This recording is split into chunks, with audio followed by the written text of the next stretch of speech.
ಇವಾಗ ಆನಾಯ್ತು ಅವಾಗಿಂದ ಇಲ್ಲ ಓಕೆ. ಇದನ್ನೇ ಎಕ್ಸ್ಪ್ಲೈನ್ ಮಾಡ್ತೀನಿ ಇನ್ನೊಂದ್ಸರಿ ನೋಡ್ಕೊಳ್ಳಿ. ಈಗ ನಾನು ಆಗಲೇ ಹೇಳಿದಂತೆ ಭೂಮಿಯ ಮೇಲ್ಭಾಗದಲ್ಲಿ ಇರುವಂತಹ ಏನು ಜಲರಾಶಿಗಳೇನಿದ್ದಾವೆ, ಬಾವಿ ಇದ್ದಾವೆ, ಕೊಳವೆ ಬಾವಿಗಳಿದ್ದಾವೆ, ಕೆರೆಗಳಿದ್ದಾವೆ, ಅವುಗಳ ನೀರಿನ ಮಟ್ಟ ಏನಾಗ್ತಾ ಇದೆ, ಕ್ಷೀಣಿಸ್ತಾ ಇದೆ. ಅದಕ್ಕೆ ನಾವು ಏನ್ ಮಾಡಬೇಕು? ಮಳೆಗಾಲದಲ್ಲಿ ಆಗ್ಲೇ ನೀವು ಹೇಳಿದಂತೆ ಮಳೆಯ ನೀರನ್ನ ಏನ್ ಮಾಡಬೇಕು? ಹೆಂಗ್ ಸಂರಕ್ಷಣೆ ಮಾಡೋದು?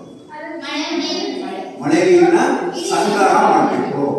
ಮತ್ತೆ ಮಳೆಗಾಲದಲ್ಲಿ ಮಳೆ ನೀರು ವೃಥಾ ಪೋಲಾಗದಂತೆ, ಹರಿದು ಹೋಗದಂತೆ ಅದನ್ನ ಅಲ್ಲಲ್ಲಿ ನಾವು ಕಟ್ಟೆಗಳನ್ನು ಕಟ್ಟಿ ಏನ್ ಮಾಡಬೇಕು? ಉದಾಹರಣೆಗೆ ನಮ್ಮ ಶಾಲೆಯಲ್ಲಿ ನೋಡಿ, ಈ ಕಡೆ ತೊಟ್ಟಿ ಇದೆ, ಈ ಮೇಲಿಂದ ಬರುವಂತ ನೀರನ್ನ ಅದು ಸಂಗ್ರಹಿಸ್ತಾ ಇದೆ. ನಮ್ಗೆ ಬೇಸಿಗೆ ಕಾಲದಲ್ಲಿ ಗಿಡಗಳಿಗೆ ನೀರನ್ನ ಅದನ್ನ ಬಳಸ್ಕೊಳ್ತಾ ಇದೆ. ಮತ್ತೆ ಫೀಲ್ಡ್ ನೀರೆಲ್ಲ ಬೋರ್ವೆಲ್ ಇದೆಯಲ್ಲ, ಆ ಬೋರ್ವೆಲ್ಗೆ ಮರುಪೂರ್ಣ ಮಾಡಿದ್ವಿ. ನೋಡ್ಬೋದು, ಅದನ್ನ ಹೋದ್ರೆ ಅದು ನೋಡ್ಬೋದು. ಅದು ಬೋರ್ಡ್ ಕೂಡ ಹಾಕಿದ್ವಿ, ನೋಡಿದ್ರೆ ಗೊತ್ತಿಲ್ಲ. ಬೋರ್ಡ್ ನೀರಿಗೆ ಸಂಗ್ರಹ ಆಗ್ತದೆ, ಗೊತ್ತಾಯ್ತಾ? ಆ ರೀತಿಯಲ್ಲಿ ನಾವು ನೀರನ್ನ ಏನ್ ಮಾಡಬಹುದು? ಸಂರಕ್ಷಣೆ ಮಾಡಬೇಕು. ಆ ಸಂರಕ್ಷಣೆ ಮಾಡಿದ್ರೆ ಏನಾಗುತ್ತೆ? ಇವತ್ತು ನೀರಿನ ಮೂಲಗಳಲ್ಲಿ ನೀರಿಲ್ಲ ಅಂತ ನಾವೇನ್ ಹೇಳ್ತಿದೀವಿ, ಅವಾಗ ಏನಾಗುತ್ತೆ? ನೀರು ಅಂತರ್ಜಲದ ಮಟ್ಟ ಏನಾಗುತ್ತೆ? ಭೂಮಿಯ ಅಂತರ್ಜಲ ಮಟ್ಟ ಹೆಚ್ಚಿದ್ರೆ ಭೂಮಿಯ ಮೇಲ್ಗಡೆ ಇರುವಂತಹ ಜಲರಾಶಿಗಳೆಲ್ಲ ಏನಾಗುತ್ತೆ? ನೀರು ಸಿಗುತ್ತೆ. ನೋಡಿ, ಅದಕ್ಕೆ ಉದಾಹರಣೆ ನಾನು ಈಗಾಗಲೇ ನಿಮ್ಗೆ ಹೇಳಿದ್ದೀನಿ. ಈ ಕೆಳಗಡೆ ಭಾಗದಲ್ಲಿರುವಂಥದ್ದು ಗ್ರೀನ್ ಆಗಿರುವಂಥದ್ದು ಭೂಮಿಯ ತಳಭಾಗ, ಮೇಲೆ ಇದೆಯಲ್ಲ ಭೂಮಿಯ ಮೇಲ್ಭಾಗ. ಈಗ ನಾನು ನೀರು ಹಾಕ್ತಾ ಹೋದೆ, ನಿಮಗೆ ಗೊತ್ತಿತ್ತು ಆಗ್ಲೇ ಈ ಯೆಲ್ಲೋ ಕಲರ್ ಅಲ್ಲಿ ಇದ್ದಂತ ಬಾಂಡ್ಲಿ ಏನಾಗಿತ್ತು? ಖಾಲಿ. ಈಗ ಏನಾಯ್ತು? ನಾನು ನೀರು ಹಾಕಿದಷ್ಟು ಮೇಲೆ ಬಂತು, ನೋಡಿದ್ರ? ನೋಡ್ರಿ, ಈಗ ನೀರಿನ ಮಟ್ಟ ಏನಾಯ್ತು? ಹೆಚ್ಚಾಯ್ತಾ ಹೋಯ್ತು ಅಲ್ವಾ? ಹಂಗಾಗಿ ನಾವು ಅಂತರ್ಜಲವನ್ನ ಸಂರಕ್ಷಣೆ ಮಾಡಿದ್ರೆ ನೀರಿನ ಮಟ್ಟ ಏನಾಗುತ್ತೆ? ಹಾಗಾಗಿ ನಾವುಗಳು, ವಿದ್ಯಾರ್ಥಿಗಳಾದ ನಾವುಗಳು ಮತ್ತು ನಮ್ಮ ಪೋಷಕರು, ಸಾರ್ವಜನಿಕರು ಮಳೆ ನೀರನ್ನೇ ಮಾಡಬೇಕು ಅಲ್ವಾ? ಹಾಗಾಗಿ ಅದೆಲ್ಲರೂ ಕೂಡ ಪ್ರಯತ್ನವನ್ನು ನಾವು ಮಾಡಬೇಕಾಗ್ತದೆ ಅಲ್ವಾ? ಏಕೆಂದ್ರೆ ನೀರು ಅಮೂಲ್ಯವಾದದ್ದು, ಗೊತ್ತಾಯ್ತಾ? ಅದನ್ನ ನೀರನ್ನ ಎಂತಕ್ಕಂದ್ರೆ ಒಂದು ಜೀವ ಇರಬೇಕು ಅಂದ್ರೆ ನೀರು ಅಗತ್ಯವಾಗಿ ಬೇಕೇ ಬೇಕು. ಸಸ್ಯಗಳಿಗೆ ಬೇಕು, ಜೀವಿಗಳಿಗೆ ಬೇಕು. ಹಾಗಾಗಿ ಒಂದು ಜಲಾಮೃತ ಅಂತ ಕರೀತಾರೆ. ಆ ಜಲಾಮೃತವಾದಂತ ನೀರನ್ನು ನಾವೇನ್ ಮಾಡಬೇಕು? ಸಂರಕ್ಷಣೆ ಮಾಡಿ ಉಳಿಸಿ ಮುಂದಿನ ಪೀಳಿಗೆಗೂ ನಾವು ಕೊಡುಗೆಯನ್ನ ಕೊಡಬೇಕು. ಇವತ್ತೆಲ್ಲ ನಿಮಗೆ ಗೊತ್ತಿದೆ, ನೀರು ಬಹಳಷ್ಟು ಇದೆ. ಅದೇ ಕುಡಿಯಕ್ಕೆ ಯೋಗ್ಯವಾದ ನೀರೇನಾಗಿದೆ? ಕಡಿಮೆ ಆಗಿದೆ. ನಾವು ಇವತ್ತಾಗ ದುಡ್ಡು ಕೊಟ್ಟು ಕುಡಿಯೋ ನೀರನ್ನೇ ಮಾಡ್ತಾ ಇದ್ದೇವೆ. ಹಂಗಾಗಿ ಈ ಜಲರಾಶಿಗಳು ಏನಿದೆ, ಜಲಮೂಲಗಳೇನಿದೆ, ಅದನ್ನ ಕೊಳಕು ಮಾಡಬಾರ್ದು, ಮಾಲಿನ್ಯವನ್ನ ಮಾಡಬಾರ್ದು, ಪ್ಲಾಸ್ಟಿಕ್ಗಳನ್ನ ಎಸಿಬಾರ್ದು, ಗೊತ್ತಾಯ್ತಾ? ಈ ರೀತಿ ಜಲಮೂಲಗಳನ್ನ ನಾವು ಸಂರಕ್ಷಣೆ ಮಾಡಬೇಕಾಗ್ತದೆ. ಅದನ್ನ ಮುಂದಿನ ಪೀಳಿಗೆಗೆ, ಮುಂದಿನ ಜನಾಂಗಕ್ಕೆ ನಾವು ಬಳಸ್ಕೊಳ್ಳೋ ತರ ನಾವು ಉಳಿಸ್ಕೊಳ್ಬೇಕಾಗ್ತದೆ.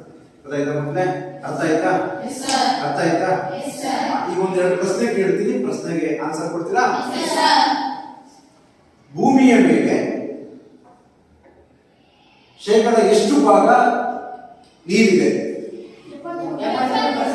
71. ಹಾಗೆಯೇ ಏನೆಲ್ಲ ನೀರಿದೆ, ನೀರಿನ ಭಾಗ ಇದೆ, ಅದರಲ್ಲಿ ನಮಗೆ ಕುಡಿಯಕ್ಕೆ ಯೋಗ್ಯವಾಗಿರುವಂತ ನೀರು ಎಷ್ಟು ಭಾಗ ಇದೆ? 2%. ಭೂಮಿಯ ಮೇಲೆ ನೀವು ಯಾವ ಯಾವ ಜಲರಾಶಿಗಳನ್ನ ಕಾಣ್ತೀರಿ? Very good. ಸಮುದ್ರ, ಕೆರೆ, ಕುಂಟೆ, ಸಾಗರ, ಸಮುದ್ರ, ನದಿ ಅಲ್ವಾ? ಈಗ ಭೂಮಿಯ ತಳಭಾಗದಲ್ಲಿ ಇರುವಂತ ಅಂತರ್ಜಲವನ್ನ ಬಳಕೆ ಮಾಡ್ಕೊಳ್ಳೋದಕ್ಕೆ ಇವತ್ತು ನವೀನವಾದಂತ ತಂತ್ರಜ್ಞಾನವನ್ನ ಬಳಸ್ತಾ ಇದ್ದಾರೆ. ಅದು ಯಾವುದು? ಅಲ್ವಾ? ಅದನ್ನ ಕನ್ನಡದಲ್ಲಿ ಕೊಳವೆ ಬಾವಿ ಅಂತ ಕರೀತಾರೆ, ಇಂಗ್ಲಿಷ್ ಅಲ್ಲಿ ಪಂಪ್ ಸೆಟ್, ಬೋರ್ವೆಲ್ ಅಥವಾ ಪಂಪ್ ಸೆಟ್ ಅಂತ ಕರೀತಾರೆ. ಹಾಗಾಗಿ ಅದ್ರ ಮೂಲಕ ನೀರನ್ನ ತೆಗಿತಾರೆ ಅಲ್ವಾ? ನೋಡಿದ್ರೆ ಮಕ್ಕಳನ್ನ ಇನ್ನೊಂದು ಹೋಗೋಣ.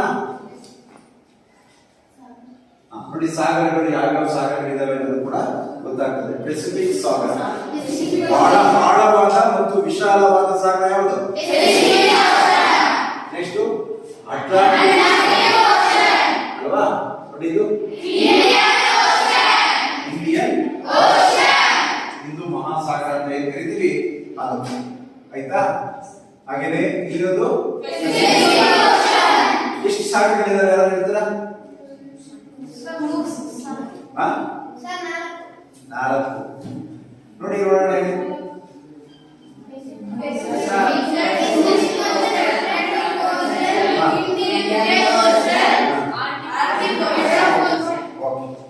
ಆಯ್ತಾ? ಸರಿ, ಇದು ಇಂಗ್ಲಿಷ್ ಮೀಡಿಯಂ ಆಗಿದೆ ಅಂತ ನಿಮ್ಮ ಪ್ರಾಬ್ಲಮ್. ಅದಕ್ಕೆ ನಿನ್ನ ಸಜೆಷನ್ ಏನು? ನೀನೇನು ಅದಕ್ಕೆ ಸೊಲ್ಯೂಷನ್ ಕಂಡುಹಿಡಿದೀಯಾ?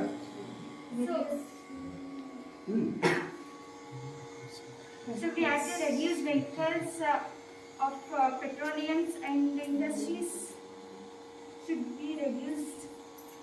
Smoking. ಓಕೆ, ನಿಮ್ಮ ಮೇನ್ ಥೀಮ್ ಏನಪ್ಪ ಅಂದರೆ ಇದೆಲ್ಲ SO2 NO3 ಎಲ್ಲ ಬಿಡುಗಡೆ ಆಗಿ ಆಸಿಡ್ ರೈಸ್ ಬರ್ತದೆ, ಕಾರ್ಬನ್ ಡೈಆಕ್ಸೈಡು ಜಾಸ್ತಿ ಆದಷ್ಟು ಕೂಡ ವಾತಾವರಣದಲ್ಲಿ ಏರುಪೇರು ಆಗ್ತದೆ ಅನ್ನೋದು ನಿಮ್ಮ ಇದು. ಅದು ನಿಮ್ಮ ರೆಮಿಡಿ ಏನು ಅದು ಹೇಳಬೇಕಲ್ವಾ? ಇದನ್ನ ನಾವು ಈ ಥರ ಮಾಡಿದ್ರೆ ಎಲೆಕ್ಟ್ರಿಕಲ್ ಗೂಡ್ಸನ್ನು, ಎಲೆಕ್ಟ್ರಿಕಲ್ ವೆಹಿಕಲ್ಸನ್ನು ಬಳಸಬೇಕು, ಮತ್ತೆ ಏರ್ ಸೋಲಾರ್ ಸೈನ್ಸ್ ವಿದ್ಯಾರ್ಥಿಯಾಗಿ ನಿಂದೇನು ಕಂಡುಹಿಡಿದಿದ್ಯಾ? ಅದು ಮೋಟಿವೇಶನ್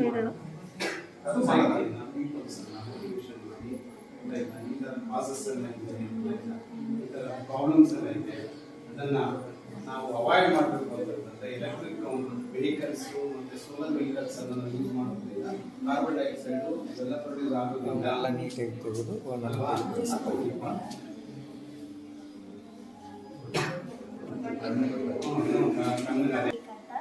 ರೆನೆಲೆನಿಕ್ ಅಂತ.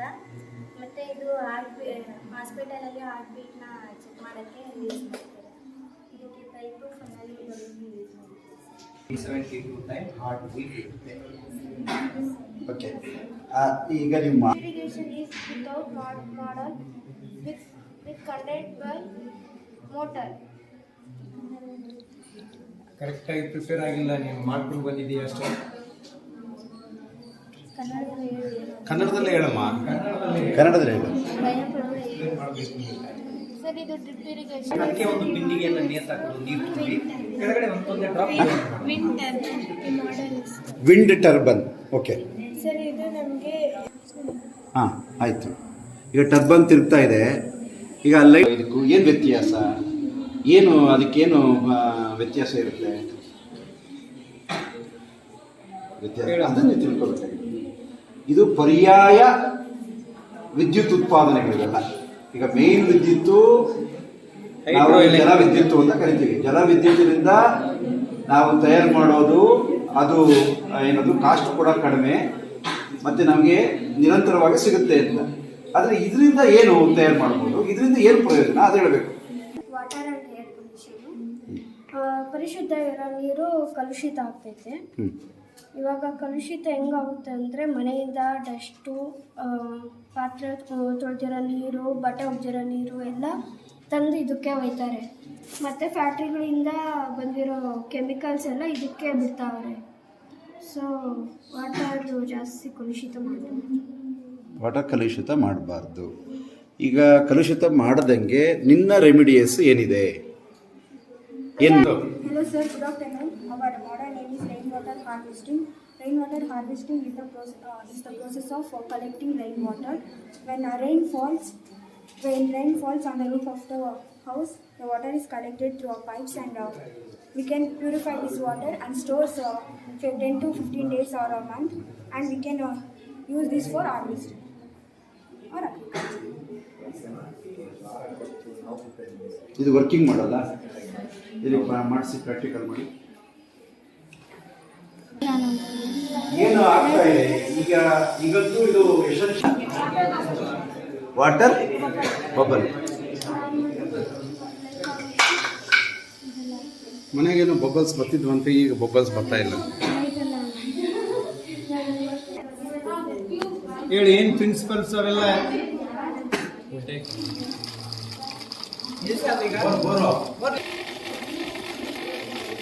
ಸರಿ ಬಿಡಪ್ಪ. ದೂರ ಸರ್ಕೊಂಡಿರ್ಬೇಕು, ಸ್ವಲ್ಪ ಸ್ವಲ್ಪ ಹಾಕ್ಬೇಕಪ್ಪ. ಏನಿದ್ರು ಬೆಂಕಿ ಬರ್ತಾನ ವಾಲ್ಕನಿಕ್ ಎರಪ್ಷನ್. ನೀನು ಹಾಕಿದ್ದೀರು ಸರ್ ಲೆಮನ್ ಜ್ಯೂಸ್ ಹಾಕೋ ಸ್ವಲ್ಪ ಇನ್ನೊಂದು ಸ್ವಲ್ಪ ಆಯ್ತಾಯ್ತು ಬಿಡು ಬಿಡು ಬರ್ಲಿ ಬಿಡು.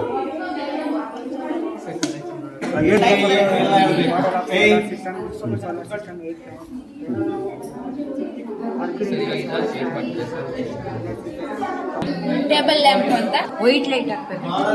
ಟೇಬಲ್ ಲ್ಯಾಂಪ್ ಅಂತ ಹೆಸರು. ಬ್ಲಿಂಕ್ ಆಗ್ತದಲ್ಲ, ಹೆಂಗಾಗುತ್ತೆ ಬರಕ್ಕೆ? ಏನಾದ್ರೂ ನಡೀತಾ ಇದೆ ಕ್ಯಾಪ್ಚರ್ ಮಾಡ್ಬೋದು, ಮತ್ತೆ ಯಾವ್ದಾದ್ರು ಫೋಟೋಸ್ ತೆಗಿಬೋದು. ಹುಡುಗರು ಕಳಿಸ್ಬಿಡ್ಲಾ? ಇದರಲ್ಲಿ ಬುಧವಾರ ನಾನು ಫೈನಲ್ ಮಾಡಿದ್ದೀನಿ. ಡ್ರೋನ್ ಇವಾಗ ಮತ್ತೆ ಫಾರ್ಮ್ ಇಷ್ಟೇ ಬಿಟ್ಟು ಬ್ಯಾಟ್ರಿ ಮತ್ತೆ ನೀವು ಹೋಗ್ಬಿಡ್ಬೇಕು. ನಿಮ್ ಕ್ಲಾಸಿಗೆ ಹೋಗಿ ವರ್ಕಿಂಗ್ ಮಾಡಲ್ಲ ಆಗುತ್ತಾ? ಕಿತ್ತಾಕ್ಬಿಟ್ರು sir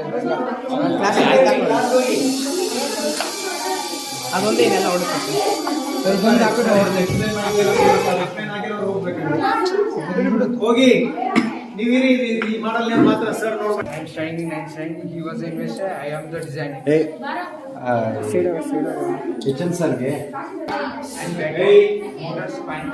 This was the by water. ಅಲ್ಲ, ಕ್ಲಾಸ್ ಹೋಗ್ಬಿಡ್ತಾರೆ ಬುಧವಾರ. Can do the ಬುಧವಾರ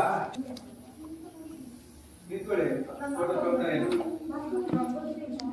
by the sailing support by wind energy. Sir ಇದು ಎಲ್ಲ ನೋಡ್ಬೋದು ಸರ್. ಇದು ಲಂಗ್ಸ್ ಹೆಂಗ್ ವರ್ಕ್ ಮಾಡುತ್ತೆ, ನಾವು ಉಸಿರಾಟ ಮಾಡಿದಾಗ ಹೆಂಗೆ ನೋಡ್ಬೋದು ಸರ್.